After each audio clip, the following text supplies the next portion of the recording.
Figuring out money within the context of marriage, it can be challenging, and I think it takes a lot of intentionality and care over time. So let me see if I can save you some trouble and give you 5 money conflicts or mistakes to avoid so that your marriage can thrive. And make sure to like, subscribe, and share this episode with a friend. All right, the first money mistake that a lot of people make that I want you to avoid is not sharing a bank account. Now, listen, this is my number one area that I get hate for. People hate this so much. But listen, this is, to me, it's like a symbol of how you're viewing your marriage. And when you have separate accounts and he's doing his thing, paying these bills, you're paying these things and that bill, and you're Venmoing each other, like at that point, you're not an integrated part. Emotionally, financially, spiritually, all the things. Like there is something to be said when you choose to stand in front of your family and friends and say, I am choosing to get married to this person. That means you are choosing not to live a single life. You are choosing to do life with another. And that means I have found when you can do that on a deep level, and again, that is emotionally, spiritually, everything. When you are a team and you see yourselves and trust your spouse and you can be so connected on all these elements of life, you have a deeper, more connected marriage. And money, that's not an exception. It is part of it. And the more you see each other as one, I think the faster you pay off debt, you build wealth, but also this level of knowing like I'm locking arms with this person and we're doing this life together as a household. So regardless of whose paycheck hits the account, if one of you works and one of you doesn't, or one of you makes more and one of you doesn't, but it hits the same account under a household, what are we going to do as a household together where we both have a say, we both have a vote? How are we going to take this money and further, what we want to do in life, how we can be generous and help others and all the things. So I think you just miss out a lot when you start to divide parts of your life and say, well, this part's mine and that part's yours. Now, I will always say, if there is an addiction that's not being addressed, if there is abuse, if there is something going on that you need your own money, 100%. I took a call on the Ramsey show last week and told a woman, drive to the bank right now and take out half the money in your account, you and your husband's account, and put it over, because he just got home from jail because she was being abused. Like, it's horrible. So I'm like, you have to protect yourself in certain situations, and those are very real. But if those are not happening and you're just kind of the run-in-the-mill marriage, I'm telling you, when you say, hey, we are one in every aspect, gosh, it is so big. And that includes even your checking account. All right, mistake number 2 is hiding money. So this can look different, some small things, some big things, but the outcome is the same. So whether it's like a random account that you kind of keep over here and you don't want your spouse to see and you just kind of do your own thing. Maybe you have a secret credit card and you're like, okay, I just have this over here and I just kind of buy what I want and figure it out over here. Like whatever it is, even down to like, I know we laugh about it on Instagram and all of it of like, I'm going to hide the Target bags because I don't want my husband to see. All of that just like level of secrecy. Again, some small, some bigger. It just can create problems. And I think there is something to be said about just true honesty. And if your husband has a problem with your Target shopping bag, then we probably need to talk about that. Like, are you spending too much? Does he need to loosen up and like not be a control freak? Like, I don't know. But then that ends up being a marriage issue. And that's what I love about when you are on the same page with money. Things come up in life and it actually reveals parts of your marriage that maybe you can work on to get a healthier, wholer marriage. All right, number 3, not making big purchase decisions together. So again, big purchases, and that can be a different dollar amount depending on where you are financially. So again, have a dollar amount that you both say, hey, we're not going to spend more than X without talking to each other about it. And this is just helpful because things will come up in life. We're like, oh my gosh, like, there's this thing that I want or we need, whatever that looks like. But when you can be on the same page again with bigger purchases, that is so helpful. Like the car commercials, which I know are commercials and it's TV and it's probably not even true, of like someone going and buying a car for a spouse and the spouse not knowing, like, we don't want that. No. If we're buying a car, we probably both need to know together if we're buying a car. So remember, big purchases you need to do together. All right, before I share number 4 and number 5, those mistakes, I do want to tell you about one of our sponsors, Delete Me.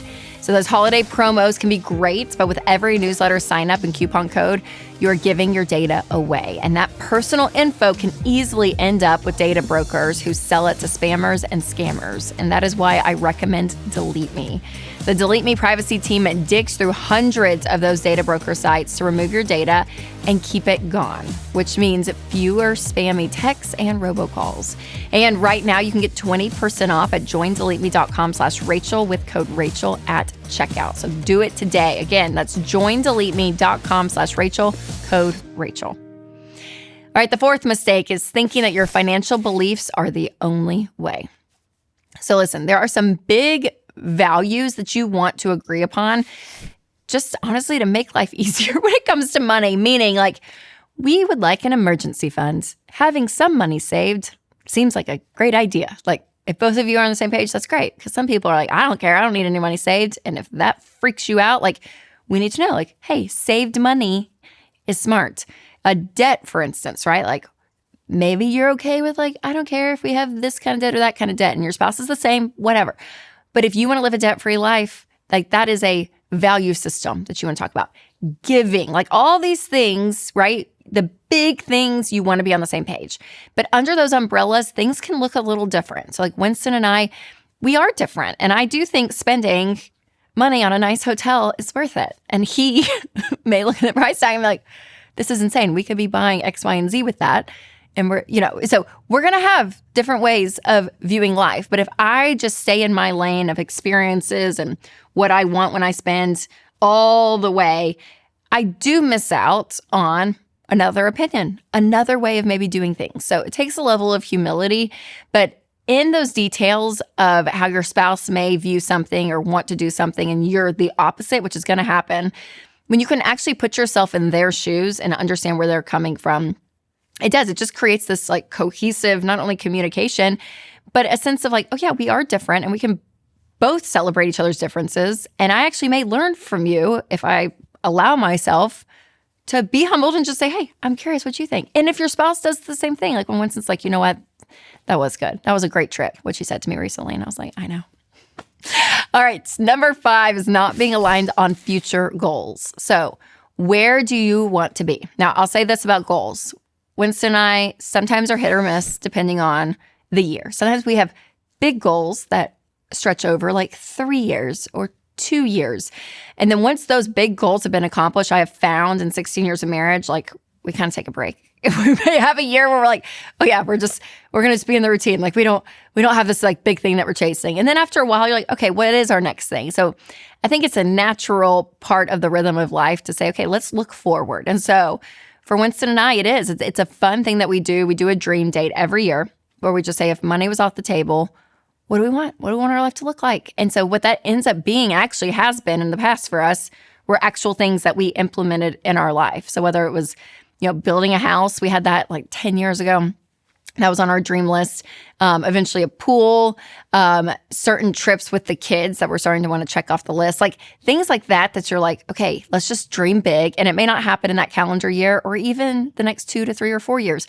But at least there's something to be said of like, okay, we are working together towards a collective goal where we're wanting our money to be. And when you're on the same page with that, it just makes life more fun, I'll be honest. Because if you're off doing this thing and he's off doing that thing and there's no alignment, like there's a part where like, oh yeah, you missed out. Like it's fun to do things together, right? So again, you're naturally going to have the things that you enjoy that your spouse might, but this bigger picture of goals overall, getting together and working, off the same sheet of paper, if you will, it is so, so helpful. So money and marriage, when you combine the two, again, it can be so difficult. So we actually created an event. It's a couple years old now with Dr. John Deloney and myself called Ramsey's Money and Marriage Getaway. And we have another one coming up. It is in February of 2026.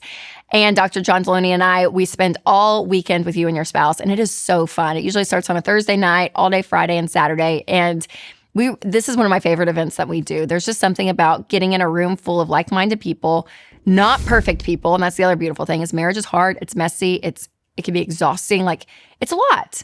And it's really fun and exciting, right? So you get both ends. And so we get to talk about these things, these important parts of our marriage. And money obviously is a big part. So that's kind of the portion I take over the weekend. And John takes the marriage portion. And we just have a great time. So I'll put a link down below. See if you can get a spot before they're gone because they usually sell out.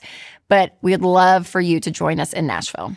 Now, in the meantime, did you know that a while back I shared the 3 best marriage tips my husband Winston and I have ever received? Well, I did a video on that. You can check it out right here, or if you're listening on podcasts, I will leave a link below. All right, remember to take control of your money and create a life you love.